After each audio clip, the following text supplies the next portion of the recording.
દેશ વિદેશમાં રહેતા મારા દર્શક મિત્રો, મારું નામ છે ડૉક્ટર શરદ એમ સોની અને હું તમને આજના વિડીયોમાં એક જબરજસ્ત માહિતી આપવાનો છું કે અત્યારે હવે શિયાળાની સિઝન ચાલુ થઈ ગઈ છે. તો હવે આ શિયાળાના સિઝનના 4 મહિના તમારે એક કામ કરવાનું છે અને એમાં તમારે 3 વસ્તુઓ, હું જે કહેવાનો છું એ 3 વસ્તુઓ તમારે આજે મન મૂકીને ખાવાની છે. અને એ જો તમે વસ્તુઓ ખાશો તો તમને પાછળના 8 મહિના તમારે પાછું વળીને જોવું નહીં પડે.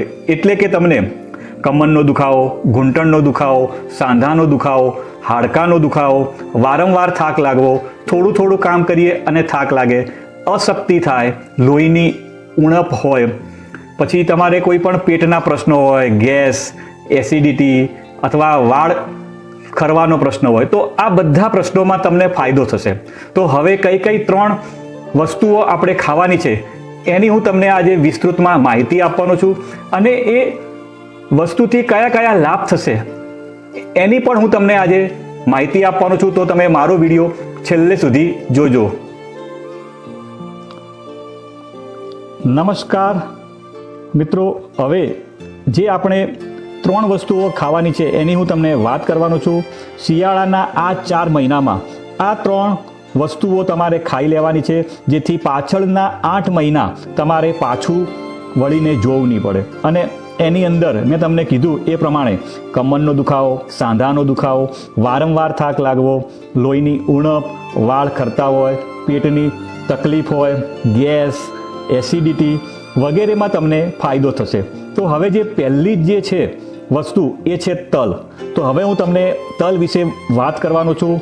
તો ભારતમાં વૈદિક કાળથી તલ અને તલના તેલને ઔષધિ માનવામાં આવે છે.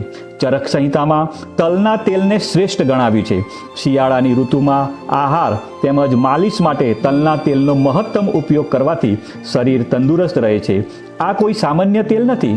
નિયમિત એનો ઉપયોગ કરવાથી કાયાકલ્પ થઈ જાય છે તેમજ અનેક રોગોને દૂર કરી શકાય છે.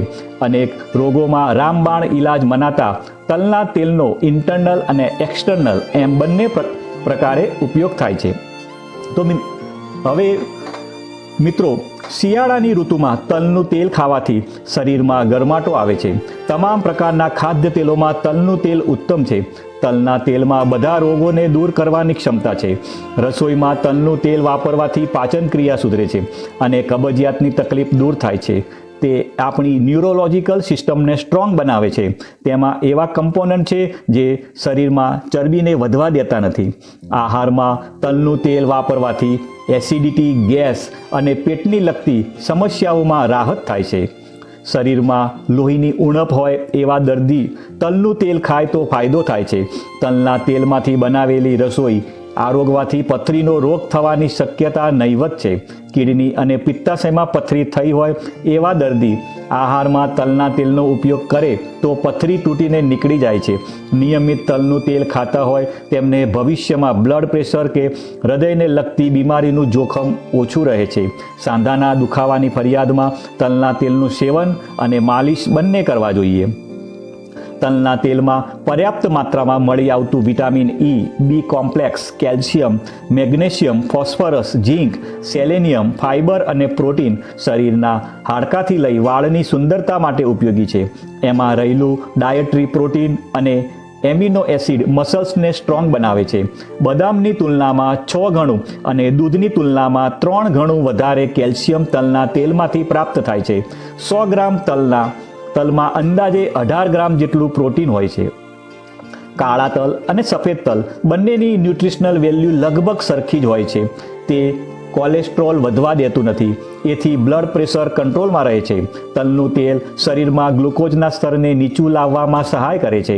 ડાયાબિટીસના પેશન્ટના ડાયટમાં તલનું તેલ એડ કર્યા બાદ 15 દિવસમાં બ્લડ પ્રેશર અને સુગરનું સ્તર નીચું આવ્યું હોવાના અનેક કેસ છે.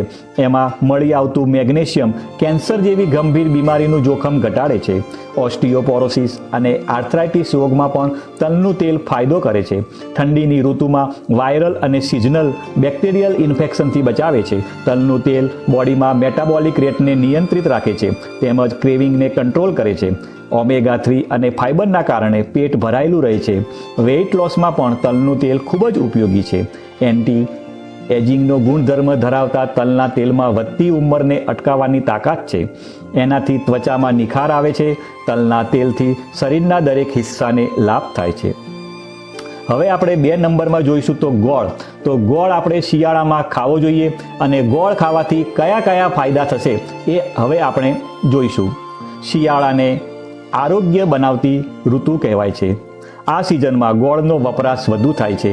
એમ કહેવાય છે કે જે શિયાળાના 4 મહિનામાં સ્વાસ્થ્યવર્ધક આહારનું સેવન કરીને પોતાના શરીરને સાચવી લે છે તેમને પછીના 8 મહિના પાછું વળીને જોવું નથી પડતું. શિયાળામાં ગોળનું જ ગળપણ વાપરવાનું કહેવાયું છે. આપણા રસોડામાં ગળપણ માટે ખાંડ અને ગોળ આ બંને વપરાય છે. અલબત્ત હવે હેલ્થ કોન્શિયસ લોકો ખાંડનો ઉપયોગ ટાળીને એની જગ્યાએ ગોળ વાપરવાનો જ આગ્રહ રાખતા થઈ ગયા છે. આ બદલાવ ઘણો જ સારો છે. એ આપણા વડીલો શીરામાં, ચીક્કીમાં અને અન્ય દરેક મીઠાઈમાં ગોળનો વધુ પ્રમાણમાં ઉપયોગ કરતા હતા. એ સમયે ખાંડ નહિવત વપરાતી. તેઓ નિરોગી હતા અને હિમોગ્લોબિનની કમી ભાગ્યે જ કોઈનામાં જોવા મળતી હતી. બુદ્ધિવર્ધક અને શક્તિવર્ધક છે. કોઈ પણ મીઠાઈ અથવા ઠંડીમાં ખવાતા પાક પચવામાં ભારે હોય છે, પણ જો એ ગોળ નાખીને બનાવવામાં આવે તો સહેલાઈથી પચી શકે છે. કારણ કે ગોળ પાચન માટે ઉત્તમ છે. તે બુદ્ધિવર્ધક અને શક્તિવર્ધક છે. ગોળ ખાવાના ઘણા ફાયદા છે. ગોળ ખાવાથી સંતુષ્ટ થાય છે. એટલું જ નહીં પરંતુ સ્વાસ્થ્ય માટે પણ ગોળ ફાયદાકારક છે. લોકો ખાલી પેટે ગોળ ખાવાના ફાયદા અને ગોળ અને ચણા ખાવાના ફાયદા તો જાણો જ છો, પરંતુ ગોળનું પાણી પીવાના પણ અઢળક ફાયદા છે. ગોળને કુદરતી ખાંડ તરીકે ઓળખવામાં આવે છે. ઘણીવાર ડૉક્ટરો પણ ખાંડને બદલે ગોળનું સેવન કરવાનું સૂચવે છે. ચાલો જાણીએ ગોળના અઢળક ફાયદા વિશે. ગોળમાં આયરનની માત્રા વધુ હોય છે. ગોળમાં હિમોગ્લોબિન વધારવાની ક્ષમતા હોય છે. તેથી ગોળનું દરરોજ સેવન કરવાથી ફાયદો થાય છે. બ્લડ પ્રેશરના દર્દીઓને કંટ્રોલ કરવા માટે ગોળને તમારા ભોજનમાં સ્થાન આપી શકાય છે. હાઈ બીપીના પરેશાન લોકોને રોજ ગોળ આપવાની સલાહ આપવામાં આવે છે. જે લોકોના હાડકાં નબળા હોય તે લોકો માટે ગોળ અક્ષીર ઇલાજ છે. ગોળમાં ભરપૂર માત્રામાં કેલ્શિયમ હોય તે હાડકાને મજબૂત કરવામાં મદદ કરે છે. કહેવામાં આવે છે કે ગોળ અને આદુને સેવન કરવાથી સાંધાના દુખાવામાં રાહત થાય છે. ત્વચા સાફ અને સ્વસ્થ રાખવા માટે ગોળનું સેવન કરવું જોઈએ. ત્વચાને સાફ રાખવામાં ગોળ અહમ ભૂમિકા ભજવે છે. ગોળ શરીરમાં ટોક્સિન બહાર કાઢવામાં મદદરૂપ થાય છે. પેટની સમસ્યાવાળા લોકો માટે ગોળ એક આસાન અને ફાયદેમંદ ઉપાય છે. ગોળ ખાવાથી ગેસ અને પાચન ક્રિયાથી જોડાયેલી સમસ્યાને હલ કરવામાં લાભદાયી છે. શિયાળાની સિઝનમાં અથવા શરદી થવા પર ગોળનો પ્રયોગ તમારા માટે અમૃત સમાન હશે. ચા અથવા દૂધ સાથે ગોળનો પ્રયોગ કરી શકાય છે. જે લોકો બહુ કમજોર અને થકાવટ મહેસૂસ કરતા હોય તે લોકો માટે ગોળનું સેવન અક્ષીર ઇલાજ છે. ગોળ શરીરના તાપમાનને નિયંત્રિત રાખવામાં પણ સહાયક છે. જે લોકોને પેટમાં ગેસની સમસ્યા હોય તે લોકો પ્રતિદિન 1 ગ્લાસ દૂધ અથવા પાણી સાથે ગોળનું સેવન કરે તો પેટમાં ઠંડક થાય છે. રાત્રે અને બપોરે જમ્યા બાદ ગોળનું સેવન કરવાથી પાચન શક્તિ મજબૂત થાય છે. અસ્થમા અને શ્વાસના રોગ માટે ગોળ અક્ષીર ઇલાજ છે. કાનમાં દર્દ થતું હોય તો ઘી સાથે ગોળનું સેવન કરવાથી દર્દની સમસ્યા દૂર થાય છે. મહિલાઓના માસિક ધર્મમાં સમસ્યા થતી હોય તો તેમાં રાહત આપવા માટે ગોળ ઘણો ફાયદાકારક છે. આ દિવસોમાં ગોળનું સેવન બધી તકલીફોમાં રાહત આપનારું છે. જે લોકોની યાદશક્તિ ઓછી હોય તે લોકોએ નિયમિત સેવન કરવાથી યાદશક્તિ વધે છે. વજન ઓછું કરવા માટે પણ ગોળનો પ્રયોગ કરવામાં આવે છે. જે લોકો વધુ પ્રદૂષણવાળા વિસ્તારમાં રહે છે તે લોકોએ પ્રતિદિન 100 ગ્રામ ગોળનું સેવન કરવું જોઈએ. 100 ગ્રામ ગોળનું સેવન કરવાથી પ્રદૂષણથી થતા નુકસાનથી બચી શકાય છે. શરીરની કમજોરી દૂર કરવા માટે દરરોજ 50 ગ્રામ ગોળનું સેવન કરવું જોઈએ, જેનાથી શરીરમાં તાકાત આવે છે. દૂધ સાથે 5 ગ્રામ ગોળ લેવાથી પણ શરીર માટે ફાયદાકારક છે. હવે 3જા નંબરમાં આપણે આવે છે મધ. આપણે પહેલું જોયું તલ, બીજું ગોળ અને હવે 3જા નંબરમાં ભૂલથી 2 નંબર લખાઈ ગયો છે તો આપણે 3 નંબર વાંચશું અને એમાં આપણે આવશે મધ. ઠંડીમાં 1 ચમચી મધનો જાદુ જાણીને તમે પણ પડી જશો વિચારમાં. આ છે 11 ચમત્કારિક ફાયદા. મેડિકલમાં તેને એન્ટીબાયોટિક ગુણ કહેવાય છે. મધમાં વિટામિન B1 અને B6 પણ હોય છે.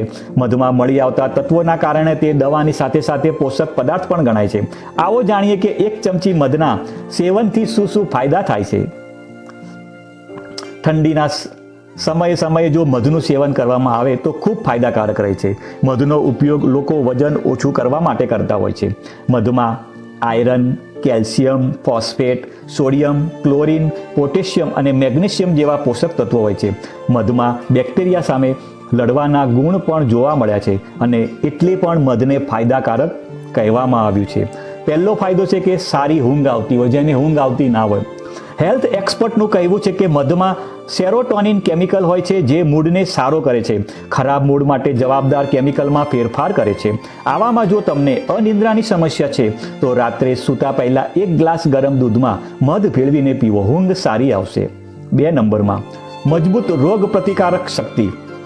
એન્ટીઓક્સિડન્ટ અને એન્ટીબેક્ટેરિયલ ગુણો હોવાના કારણે મધનું સેવન રોગપ્રતિકારક શક્તિને મજબૂત કરે છે. સવારે ખાલી પેટે હુંફાળા પાણીમાં મધ અને લીંબુનો રસ ભેળવીને પીવું સ્વાસ્થ્ય માટે ખૂબ જ ફાયદાકારક છે. 3 નંબર બ્લડ પ્રેશરને કંટ્રોલ કરે છે. રોજ 1 ચમચી મધ ખાવાથી કે હુંફાળા પાણીમાં ભેળવીને પીવાથી બ્લડ પ્રેશર કંટ્રોલમાં રહે છે. 4 નંબર શરદી ઉધરસમાં ફાયદાકારક. વર્ષ 2012ના એક રિપોર્ટમાં કહેવાયું હતું કે રોજ 2 ચમચી મધ ખાવાથી ઉધરસમાં રાહત રહે છે. આ સાથે તેમાં એન્ટીબેક્ટેરિયલ ગુણ હોવાના કારણે તેનું સેવન ઇન્ફેક્શન પેદા કરનારા બેક્ટેરિયાને ખતમ કરે છે. 5 નંબર હૃદયને મજબૂત કરે છે. મધનું સેવન લોહીમાં પોલિફોનિક એન્ટીઓક્સિડન્ટનું લેવલ વધારે છે, જેનાથી હૃદયની બીમારીઓથી બચી શકાય છે. 6 નંબર વજન ઓછું કરે છે. મધ ભૂખને નિયંત્રિત કરે છે, જેનાથી વજન ઓછું થાય છે. રાત્રે સૂતા પહેલાં મધનું સેવન કરવાથી વધુ કેલરી બળે છે. આ ઉપરાંત ચા, કોફી કે કોઈ પણ વેઇટ લોસ ડ્રિંકમાં ખાંડની જગ્યાએ મધનો ઉપયોગ કરો, તેનાથી વજન કંટ્રોલમાં રહેશે. 7 નંબરમાં છે એનર્જી બૂસ્ટર તરીકે. મધમાં રહેલા ગ્લુકોઝને શરીર તરત જ એબ્ઝોર્બ કરી લે છે, જેનાથી દિવસભર શરીરમાં એનર્જી જળવાય છે. આ સાથે જ એક્સરસાઇઝ કરતાં પહેલાં અડધી ચમચી મધ ખાવાથી થાક નથી લાગતો. ચા કે કોફીમાં ખાંડની જગ્યાએ મધનો ઉપયોગ કરી શકાય છે. 8 નંબર સ્કિન સુંદર બનાવે છે. ઠંડીમાં મધથી ચહેરા પર 30 મિનિટ સુધી મસાજ કરો, ત્યારબાદ હુંફાળા પાણીથી ચહેરો ધોઈ નાખો. તે સ્કિન માટે નેચરલ મોઇશ્ચરાઇઝરનું કામ કરે છે. તેનાથી સ્કિનમાં મોઇશ્ચર જળવાઈ રહે છે. તમે ખીલ, દાગ, ધબ્બા અને સ્કિન ડ્રાયનેસથી પણ બચી શકો છો. 9મું છે એન્ટી એજિંગ. મધમાં એન્ટી એજિંગ ગુણ હોય છે જે સ્કિનમાં પડતી કરચલીઓની સમસ્યાઓને રોકે છે. આ સાથે જ મધ ખાવાથી કે લગાવવાથી મૃત કોશિકાઓમાં જીવ આવે છે. 10 નંબર ત્વચાનો રંગ નિખારે છે. ત્વચાનો રંગ નિખારવા માટે મધ, દૂધ, પપૈયું અને મિલ્ક પાવડર મિક્સ કરીને ચહેરા પર લગાવો અને પછી સુકાઈ જાય એટલે ચહેરો ધોઈ નાખો. રોજ આ પેક લગાવવાથી ત્વચાનો રંગ નિખરવા લાગશે. 11 વાળ સંબંધિત સમસ્યાઓ દૂર કરે છે. મધમાં જૈતુનનું તેલ મિક્સ કરીને રાત્રે સૂતા પહેલાં વાળના છેડા અને સ્કલ્પ પર લગાવો. સવારે વાળ શેમ્પૂથી ધોઈ નાખો. અઠવાડિયામાં ઓછામાં ઓછું 2 વાર આ રીતે કરવાથી મોઢાવાળા વાળ, ડેન્ડ્રફ અને વૃક્ષ વાળની સમસ્યા દૂર થશે. તો મિત્રો, મારો વિડીયો જોવા બદલ થેન્ક યુ. મિત્રો, સારો લાગ્યો હોય તો લાઈક કરજો અને તમારા ગ્રુપમાં વિડીયોને શેર કરજો. Thank you.